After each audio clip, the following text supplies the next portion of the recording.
Hoy es 23 de junio de 2026, martes, empezando por negocios y empezando por inversiones, solamente dos que merezca la pena comentar esta semana. Por un lado, DeepSeek ha levantado más de 7.400 millones de dólares en una ronda de financiación que ponen a la compañía en 50.000 millones de dólares de valoración total.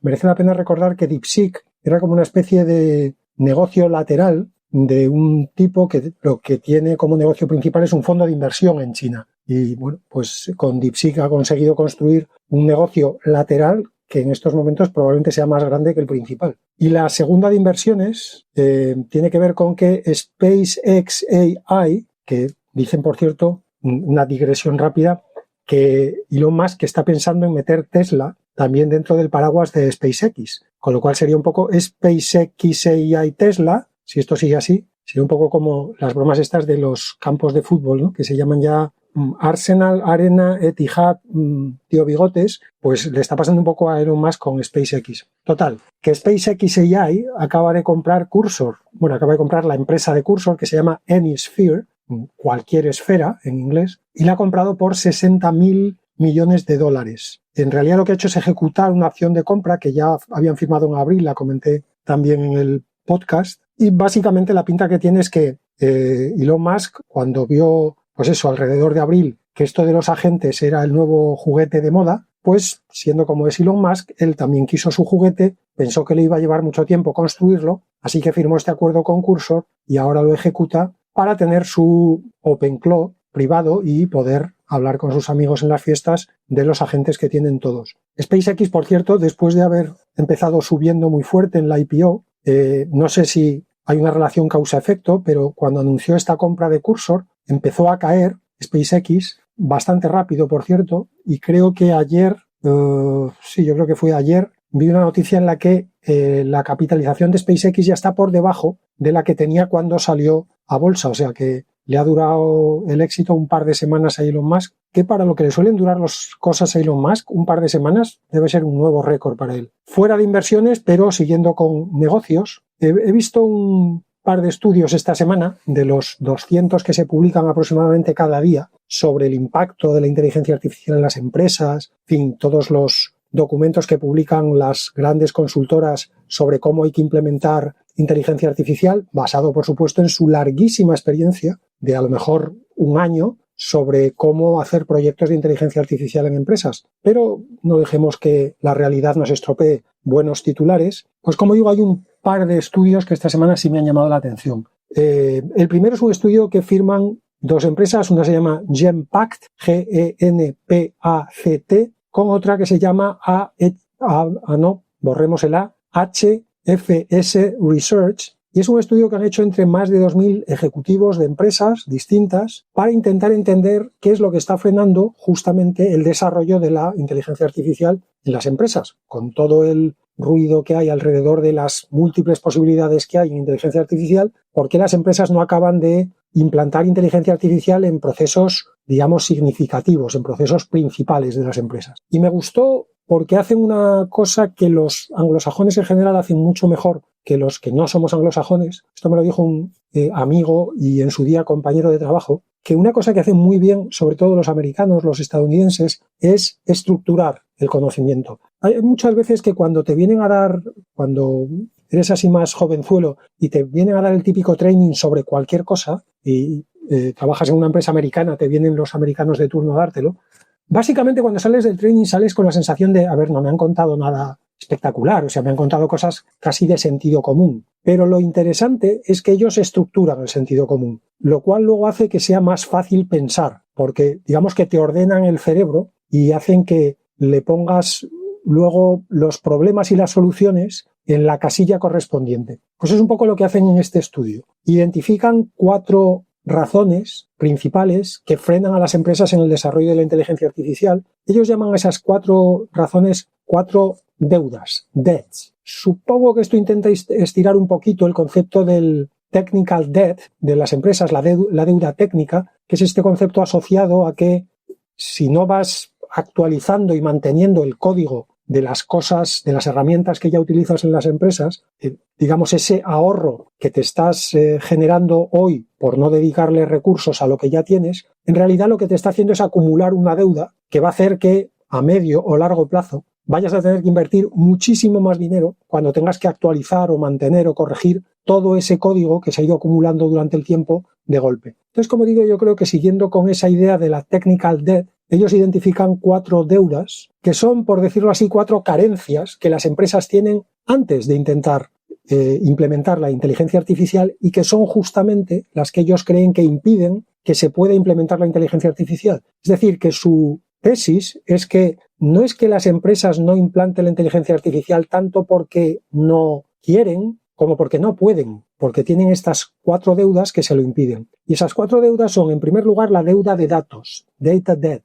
Es decir, los datos que las empresas tienen ya almacenados y que son los que deberían alimentar cualquier sistema de inteligencia artificial que quieran implantar, no están en el formato, por decirlo de una manera general, que una inteligencia artificial necesita para poder consumirlos. De hecho, en su estudio, solo el 33% de los datos de las empresas que ellos han analizado eran datos consumibles por sistemas de inteligencia artificial. La segunda deuda es la deuda de procesos, process debt. Y esto se refiere a todos esos procesos informales que no están documentados, que se pasan un poco por tradición oral dentro de la empresa, que incluso dependen un poco de la persona que los tiene que ejecutar, que los ejecuta de una manera que a esa persona le funcionan, pero que si luego con los años ese puesto lo ocupa otra persona, pues empieza a hacer las cosas de otra manera, porque esa persona prefiere hacerlas de otra manera. Y eso pues va acumulando también ineficiencias y va acumulando errores. Y por lo tanto, si intentas que una inteligencia artificial tome el control de esos procesos o participe en esos procesos, pues es muy difícil porque como los procesos no están documentados, no le vas a poder, por decir así, enseñarle a la inteligencia artificial qué es lo que tiene que hacer, pero es que si además los procesos tienen ineficiencias, errores, la inteligencia artificial va a aprender a hacer esos procesos con ineficiencias y con errores. Simplemente cometerá los errores más rápido y hará muchas más ineficiencias porque es capaz de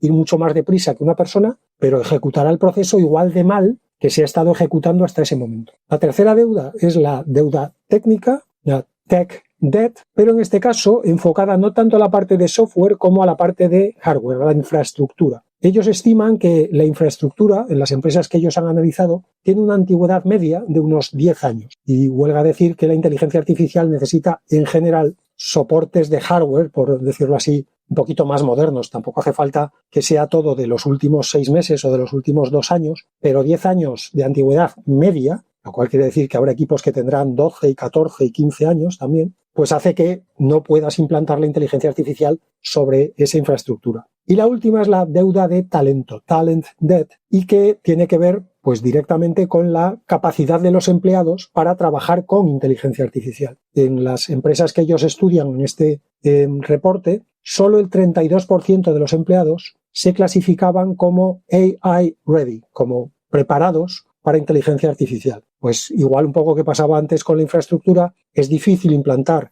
inteligencia artificial en organizaciones donde, redondeando, solo 1 de cada 3 empleados se considera capacitado para trabajar con inteligencia artificial. Sí que me ha gustado esta cosa de, como decía que hacen también los anglosajones, de ordenar las ideas. Muchas veces tenemos en la cabeza una idea difusa de por qué no podemos hacer las cosas, pero hasta que no la identificas de una manera concreta es difícil atacar el problema. Decía una persona a la que yo valoraba mucho que un problema bien planteado es un problema medio resuelto. Pues digamos que lo que son muy buenos los anglosajones es la parte de plantear bien los problemas. Y estoy de acuerdo, cuando tienes el problema bien planteado, aunque te parezca que no has avanzado nada, porque sigues mirando al problema y no has empezado con la solución, plantear bien el problema es la mitad de la solución. Te puede parecer que no, pero ya has recorrido la mitad del camino. El otro estudio que quería comentar esta semana es un estudio que han hecho IBM con Oxford Economics, en el que han entrevistado a 1.000, lo que ellos llaman senior executives, es decir, directivos con experiencia, intentando entender cómo están las empresas que están empezando a implantar inteligencia artificial, cómo están controlando en el sentido de manteniendo bajo su control esas implantaciones de inteligencia artificial. Y hay 2 datos que ponen un poco los pelos de punta si se miran juntos. Por un lado, solo el 9% de esos ejecutivos decían que tienen un conocimiento profundo de sus proveedores de inteligencia artificial, de los modelos y de la infraestructura que se está usando en su empresa, que esos proveedores utilizan para hacer los proyectos que les encargan desde las empresas. Repito, solo el 9% dice que tiene un conocimiento profundo de esas cosas. Y por otro lado, el 71% dice que sería muy difícil cambiar de proveedor de inteligencia artificial a día de hoy. Si combinas los dos, como digo, es para que si eres el CEO de la empresa o eres un accionista de la empresa, es como para que empieces a dormir mal por las noches. Porque lo que te están diciendo estos ejecutivos es que no saben muy bien qué están contratando y podrías decir, bueno, pues no pasa nada. Si algún día empieza a funcionar mal por lo que sea, pues nos vamos a otro. No, porque al mismo tiempo lo que te están diciendo es que se han atado a ese proveedor tanto que sería muy difícil cambiar de proveedor. Dicho de otra manera, te has puesto en manos de alguien a quien no entiendes muy bien lo que te está vendiendo, pero te has atado con él de una manera que hará muy difícil que si algo sale mal te puedas separar de él. Sí que tienes lo peor de los dos mundos. No sabes muy bien qué está haciendo el proveedor, pero tienes que dejarle que lo haga porque no te puedes ir a otro. Fantástico. Siguiente cosa de negocios que esta semana me ha parecido relevante, un poco por acumulación, no es que esta semana haya pasado nada especialmente llamativo, pero ya llevo un cierto tiempo viendo un montón de run de empresas varias, empresas, digamos, de los fabricantes de inteligencia artificial, empezando a flotar la idea por ahí en el ambiente de que esto no puede seguir siendo gratis, o como mínimo que no puede seguir siendo tan barato como ahora. Varios de los grandes laboratorios de inteligencia artificial han empezado a ir dejando caer por ahí que en algún momento esto hay que replanteárselo. Esta semana se ha unido al coro Yann LeCun, que como es un tipo al que respeto bastante porque creo que tiene una visión, probablemente, yo creo que en conjunto, la visión más razonable sobre el estado de la inteligencia artificial a día de hoy. Tiene además a su favor que él ahora mismo no tiene que vendernos nada de inteligencia artificial generativa porque se ha salido de ese campo. Y eso hace que Yann LeCun juegue aquí un poco el papel del niño en el cuento del emperador desnudo, ¿no? Que él lo que decía simplemente en esta entrevista que le hacían es algo que parece obvio, pero que los que están metidos en el ajo tampoco pueden reconocer muy abiertamente, y es que a día de hoy la inteligencia artificial nos la están pagando los inversores de OpenAI, los inversores de Anthropic, los inversores de Google, bueno, Google menos porque tiene muchas fuentes de ingresos, pero los inversores de SpaceX AI, todas las empresas que han surgido nuevas, lo que están haciendo es coger el dinero que les han dado los accionistas y pagarnos a los usuarios el uso de la inteligencia artificial. Obviamente, como en cualquier estrategia de trial, esperando que el producto nos guste y que en algún momento estemos dispuestos a pagar por él. Lo que pasa es que ese en algún momento es un salto que muchas veces no se acaba dando. Y como los inversores en general no tienen vocación de filántropos, bueno, en general ni en particular, los inversores no tienen vocación de filántropos, pues va a llegar un momento en el que van a decir, hasta aquí hemos llegado, yo no sigo metiendo pasta en esto para que la gente se dedique a hacer memes de Zapatero con las joyas colgando, que serán muy divertidos, pero no me parece el mejor uso de mi dinero. Llámame raro, llámame billionaire, pero llámame billionaire con un poquito de criterio. Así que Yann LeCun decía, si no encuentran en algún momento la manera de empezar a rentabilizar eso, todas esas empresas, pues habrá lo que él llamaba en el artículo una Big Bubble Explosion, una gran explosión de la burbuja. Y esta semana también veía, en otro ámbito completamente distinto, una de las conferencias del NDC de Copenhague, donde, como digo, hablando de otra cosa completamente diferente, enseñaban un gráfico de la evolución del ratio Price Earnings, el ratio que normalmente se llama PE, P de Price, E de Earnings, que es, como su propio nombre indica, la relación, el cociente entre el precio de la acción de una empresa y las ganancias de esa empresa. Te da un poco la sensación de poco como de inflado está el precio de una acción, pues porque si el precio es muy alto y las ganancias son muy bajas, hombre, o hay mucha fe en que esa empresa muy pronto va a empezar a dar beneficios, o si no, ahí hay una burbuja en potencia. Bueno, pues en ese gráfico lo que se veía es que estamos en el segundo pico más alto de la historia de relación entre precio de acciones y ganancias de las empresas. El primer pico fue el famoso pico de las .com de los 2000, pero es que estamos en el segundo a muy poca distancia ya del primero. O sea, estamos llegando cerca del nivel de las .com, y si esto sigue así, pues lo pasaremos dentro de poco. Así que, entre unas cosas y otras, la sensación que da, insisto, también por lo que se dice desde las propias empresas de inteligencia artificial, es que en algún momento esto tiene que empezar a generar ganancias o vamos a acabar muy mal. también hay que tener en cuenta una cosa, cuando se habla de las burbujas y de que a ver si esto va a ser una burbuja y explota, eso no es necesariamente malo en conjunto, obviamente es malo para el que esté en una empresa de las que explotan, pero si no estás en una de esas empresas, digamos, el impacto en la sociedad en general de las burbujas no es necesariamente malo. La burbuja de las .com se habla mucho de la cantidad de empresas que se fueron al garete, de la cantidad de dinero que se perdió, pero gracias a eso hoy tenemos el email, tenemos la web, tenemos las redes sociales, tenemos un montón de cosas que se generaron en la burbuja. Porque en las burbujas no es que cuando explota la burbuja se pierda todo. De las burbujas salen unos pocos ganadores y muchos perdedores. Y de hecho, los pocos ganadores lo que suelen hacer después es comprar a precio de derribo a muchos de los perdedores. Así que lo que es el conocimiento, el progreso que pueda haber habido en ese trozo de burbuja, no se pierde, o como mínimo no se pierde del todo. Otra cosa, como digo, es al que trabaja en esa empresa o al que tiene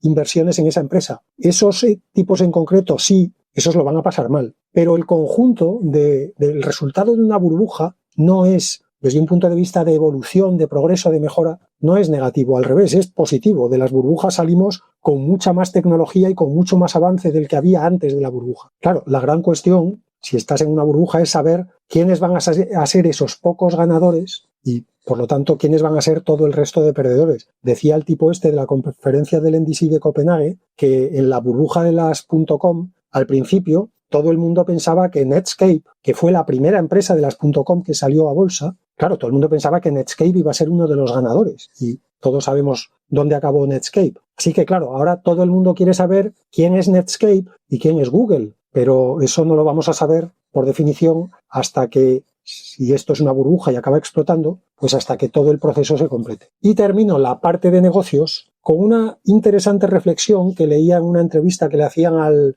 vicepresidente de seguridad de Amazon. Y la reflexión venía al hilo de algo que también he ido comentando alguna vez por aquí en el podcast, que es esta obsesión con que la inteligencia artificial generativa se equivoca. Y que, claro, como se equivoca no sirve para nada. Y él lo que decía es, vamos a ver, los humanos también se equivocan. Los humanos tenemos, por hacer la analogía, un tipo de inteligencia artificial que es generativa. Es muy difícil que una persona repita un proceso exactamente igual 2 veces. Es muy difícil que una persona te explique algo exactamente igual 2 veces. De hecho, decía él, no solo los humanos nos equivocamos, sino que en algunos procesos ya estamos viendo que nos equivocamos más que la inteligencia artificial. En otros no, pero ya empezamos a ver casos en los que el nivel de error de la inteligencia artificial es menor que el de los humanos que ejecutaban ese proceso. Porque, como decía, los humanos tampoco somos deterministas, como la inteligencia artificial generativa, y además a eso tenemos que añadir que los humanos, con el paso del tiempo,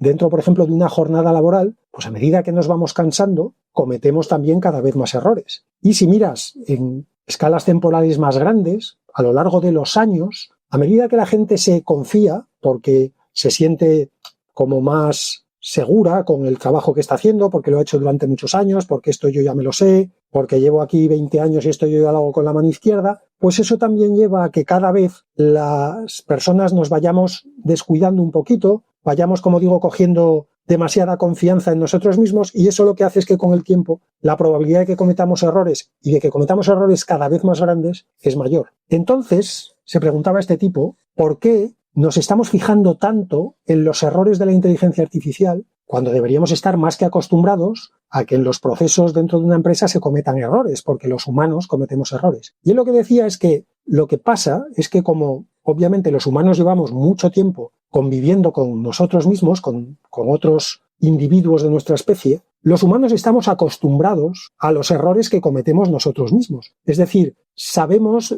de qué pie cojeamos los humanos. Y básicamente nos hemos acostumbrado y estamos dispuestos a aceptar, como una parte ineludible del hecho de trabajar con otras personas, estamos dispuestos a aceptar que esas otras personas de vez en cuando se van a equivocar, pero como digo, se van a equivocar en cosas que podemos más o menos prever. Sabemos por dónde fallamos los humanos cuando fallamos. Eso lo que hace es que cuando evaluamos la calidad de un sistema, damos por hecho, descontamos, digamos, la parte de error humano que puede haber en ese proceso. No buscamos, como nos repetimos tantas veces los humanos, no buscamos la perfección porque la perfección no existe, pero sabemos dónde no existe. El problema con la inteligencia artificial generativa es que como todavía llevamos poco tiempo conviviendo con ella, lo que nos sorprende es la manera que tiene de fallar. Son fallos que los humanos nunca cometeríamos y por lo tanto nos llaman mucho la atención esos fallos, porque no estamos acostumbrados a ellos. Por otro lado, como sabemos, la inteligencia artificial generativa es capaz de hacer cosas que a los humanos nos costaría mucho y donde los humanos cometeríamos muchos errores.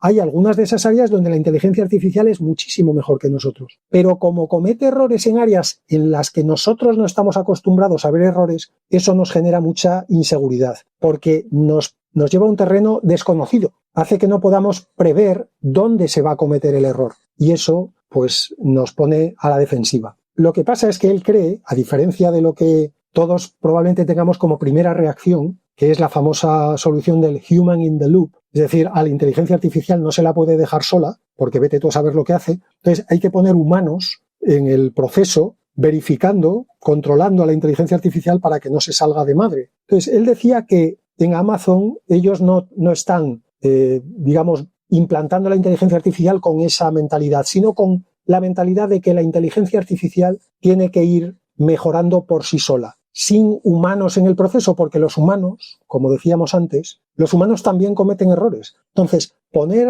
a un elemento que comete errores a controlar a otro elemento que también comete errores, pues tampoco parece la mejor manera de evitar errores. Decía este tipo literalmente, "We are not huge fans of human in the loop". No somos grandes partidarios del human in the loop, del humano en el proceso. Especialmente porque como los procesos de inteligencia artificial se producen a mucha velocidad, porque los ordenadores son muchísimo más rápidos que nosotros, claro, los humanos somos especialmente malos cuando tenemos que trabajar con una velocidad a la que no estamos acostumbrados. Así que si dejamos que el proceso vaya a su velocidad normal, no vamos a ser capaces de supervisarlo, es decir, vamos a cometer incluso más errores que el propio proceso, y si queremos poder supervisarlo, entonces tenemos que ralentizar el proceso, con lo cual también nos comemos buena parte de la mejora que nos daría la inteligencia artificial, que es hacer las cosas mucho más rápido. La propuesta de este tipo de Amazon tiene, digamos, como dos patas. Por un lado, lo que dice que ellos hacen en Amazon es corregir a los agentes cuando se equivocan, a los agentes de inteligencia artificial. Y una cosa que han descubierto es que, aparte de ponerle límites o ponerle órdenes a los agentes cuando descubres un error para que no vuelvan a cometerlo, se lo pones en sus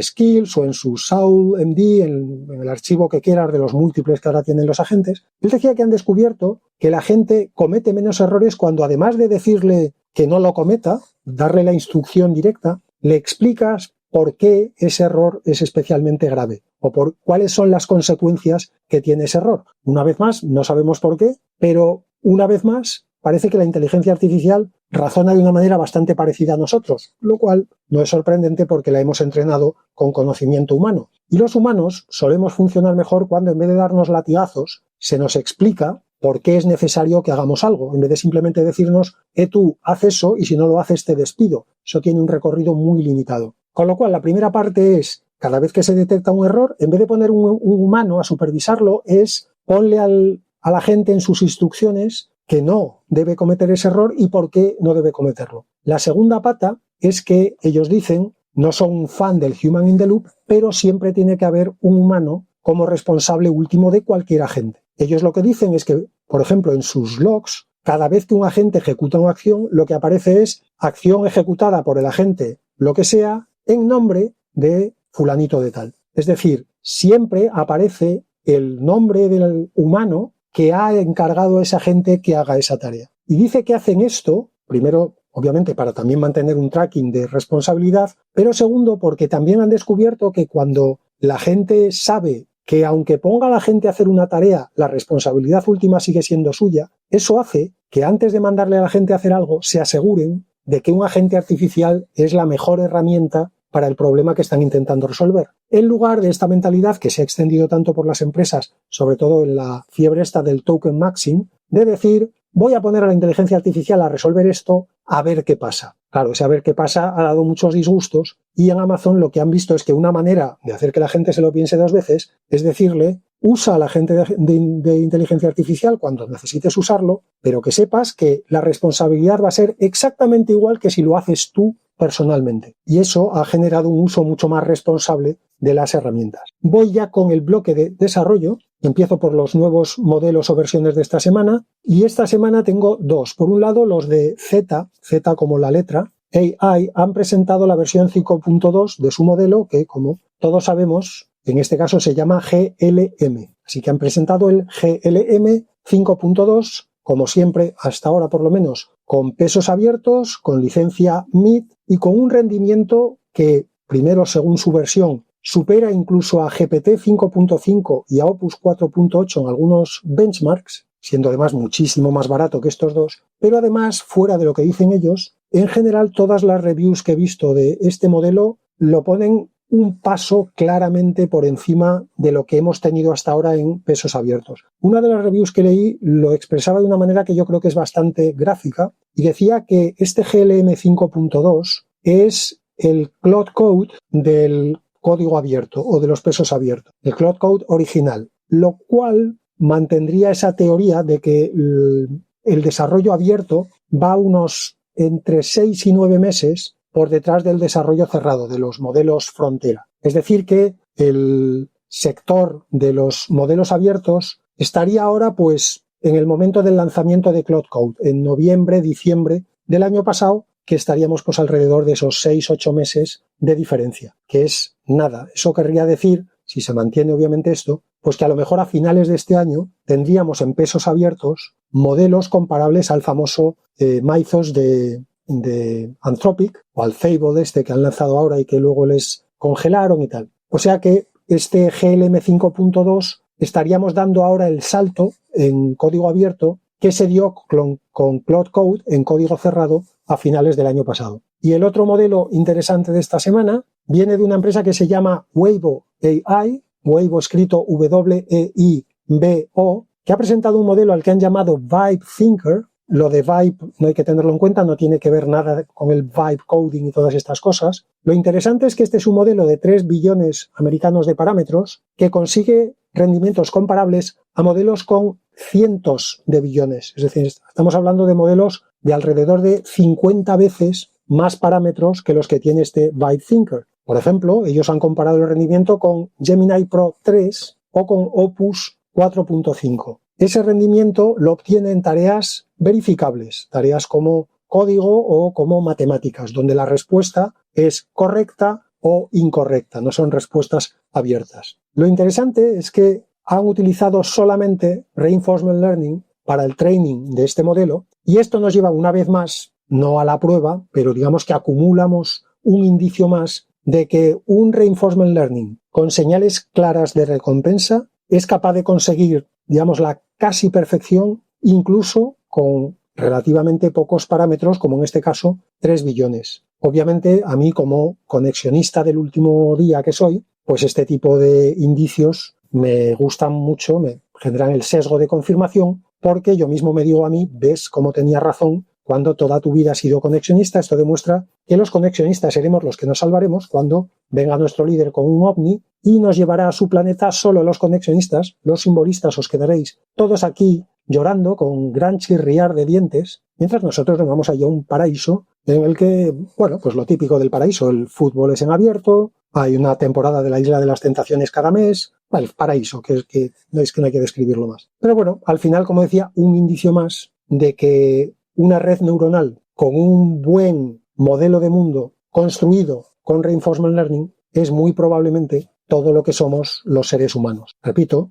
una red neuronal con un muy buen, en nuestro caso, modelo de mundo construido con Reinforcement Learning. Esta es mi teoría desde hace ya muchos años y cuando veo indicios de estos, pues me felicito a mí mismo. Y en desarrollo esta semana no tengo nada más, porque como seguimos con la fiebre agéntica refiriéndonos al tipo de agentes que ahora mismo salen como hongos por todos los lados, agentes de programación, pues es prácticamente imposible encontrar algo que no tenga que ver con agentes, algo relevante, porque también por otro lado hay los típicos papers en los que se anuncian las grandes cosas que van a venir en inteligencia artificial, pero que yo creo que ya llevamos los suficientes años desde que empezó este boom de la inteligencia artificial generativa como para empezar ya a poner un cierto escepticismo en todos estos anuncios, sobre todo en el área de medicina, como no, en el que se anuncian grandes tratamientos y grandes descubrimientos y grandes progresos. Y resulta que aquí estamos, después de haber visto todos esos lanzamientos, y te pica un mosquito y sigues estando una semana con dolor y picor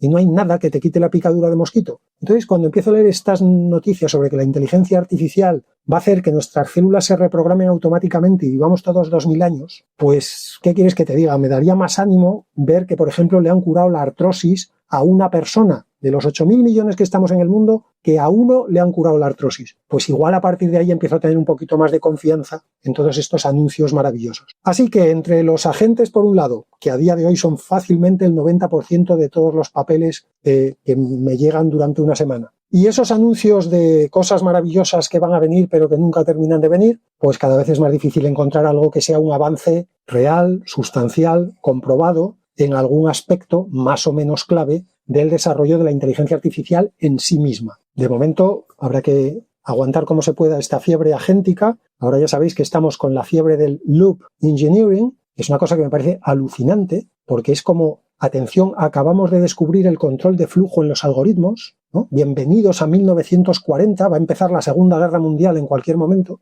y aquí estoy viendo papers y papers sobre cómo hacer control de flujo en un algoritmo. Que sí, que es un algoritmo que le aplicamos a una cosa nueva, pero madre de Dios, la instrucción go to, las tarjetas perforadas, es que, bueno, fin de desarrollo. 3 pildoritas para terminar. Por un lado, Noruega, este país que siempre hace cosas que a los demás nos parecen raras, pero que luego muchas veces igual vamos detrás de ellos. Bueno, pues Noruega acaba de prohibir el uso de inteligencia artificial generativa en las escuelas hasta los 13 años. Es decir, niños hasta 13 años no pueden usar inteligencia artificial generativa en el colegio. Noruega ya había prohibido los teléfonos móviles, con lo cual también es verdad que iba a ser difícil que pudieran acceder. Pero en los ordenadores o en los equipos informáticos que usen en la escuela no va a haber acceso a la inteligencia artificial generativa hasta los, como digo, 13 años. Entre los 14 y 16 se permitirá el uso supervisado por el profesor. Y entre los 17 y los 19 se enseñará a usar la inteligencia artificial generativa a los estudiantes. Así que, como digo, estas cosas que a veces hacen los noruegos, los nórdicos en general, que nos parecen como un poquito exageradas, hay veces que con el tiempo luego nos van pareciendo cada vez menos exageradas. Por cierto, que en la misma noticia decían que en Noruega también van a volver en la educación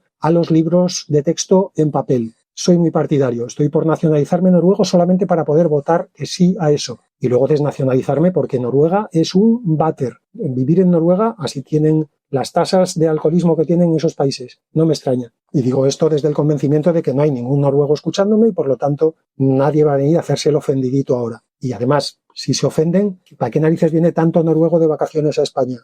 Ahí está la prueba. Segunda pildorita. Waymo Robotaxis Alphabet Google. Bueno, pues Waymo acaba de hacer un recall que se llaman industria automovilística, es decir, ha llamado a revisión obligatoria a 4.000 de sus robotaxis y además va a suspender el uso en autopistas temporalmente hasta que revise esos 4.000 robotaxis porque han tenido varios incidentes en los que los robotaxis se metían en zonas de obras, en zonas marcadas como tramo de obras. Han tenido, que se sepa, 13 incidentes de este tipo reportados en Phoenix y San Francisco. El resto del servicio se mantiene sin alteración, el servicio, digamos, dentro de la ciudad. Y bueno, pues este es uno de los, todavía, no sé si muchos o pocos, pero aún nos faltan bastantes casos por ver, en los que Waymo va a sufrir el calvario que supone pasar del 99% al 100% de completado de una tarea. El problema, como ya he comentado alguna vez, en las autopistas es que justamente porque las autopistas son vías especialmente seguras, es muy difícil entrenar a los coches en situaciones anómalas, porque en una autopista hay muy pocas situaciones anómalas. Y de hecho en las autopistas fue el último entorno en el que se implantaron los robotaxis, justamente por eso. Esta es una de esas cosas nuevamente en la que a los humanos nos parece que es mucho más difícil conducir por ciudad que por autopista. Pues no, para una inteligencia artificial no, porque en una ciudad, aunque pasan muchas más cosas, muchos más imprevistos, como justamente hay muchos más, la inteligencia artificial los aprende mucho más rápido de lo que los aprendemos los humanos. El problema con la inteligencia artificial es tener datos. Si tienes muchos datos, por complicados que a los humanos nos puedan parecer esos datos, la inteligencia artificial los va a aprender. El problema, y es lo que pasa en las autopistas, es que hay pocos datos. en las autopistas pasan pocos incidentes imprevistos. Así que Waymo está en ese último tramo de aprendizaje que es siempre el más difícil de cualquier sistema de Machine Learning. Y para terminar, un uso original de la inteligencia artificial. Una empresa que se llama Shinkei, SHINKEI, es una startup que fabrica unos robots, no pensemos en un humanoide, pensemos en un robot en concepto abstracto, que lo que hace es incorporar un sistema de visión artificial que escanea un pez vivo, identifica la especie, localiza dónde está el cerebro de la especie y atraviesa con una aguja el cerebro del pez en el sitio exacto para que el pez muera instantáneamente. Que podemos pensar, vaya crueldad matar peces porque sí. No es el caso. Estamos hablando de aplicar esto a la industria pesquera. ¿Y qué interés tiene esto? Aparte del interés en sí de hacer un sistema de visión artificial que es capaz de hacer esto, identificar especies de peces, localizar el cerebro, localizar el punto exacto y matar instantáneamente al pescado. Bueno, pues la ventaja que tiene es que, primero, el pez no sufre una larga agonía, como pasa actualmente. Los peces básicamente lo que hacen es asfixiarse al salir del agua, o en el caso de que se los mate con un arpón o con un anzuelo o con cualquier cosa, pues se desangran o mueren, como nos pasaría a un humano, de un fallo multiorgánico. Así que, por un lado, le quitamos al pez la agonía. Esto ya es algo beneficioso per se. Todo lo que sea eliminar sufrimiento de la realidad siempre es algo beneficioso. Pero es que además se ha descubierto que si el pez tarda mucho en morir en un proceso doloroso, agónico, genera una serie de hormonas y genera también mucho ácido láctico por el estrés, por la angustia, y eso hace que se altere el sabor de la carne, de la carne que después nos comemos los humanos, y además esas sustancias, si se quedan luego metidas por el cuerpo del pez, aceleran el proceso de descomposición, con lo cual hay que refrigerar al pez mucho más rápido, porque si no el pez se pudre en un plazo de tiempo mucho más corto. Con este sistema, el pez muere instantáneamente, por lo tanto, no sufre, no genera todas esas hormonas y todo ese ácido láctico, y por lo tanto, el proceso de descomposición es mucho más lento y aguanta el pez mucho más hasta que sea el momento de comerlo. Así que, como decía, un uso atípico, original, de la inteligencia artificial para demostrarnos, por favor, que no todo en inteligencia artificial son agentes de programación, que llevamos unos meses en los que hay que repetírselo uno a sí mismo todas las noches para no olvidarse. Eso ha sido todo por hoy. Hasta cuando sea.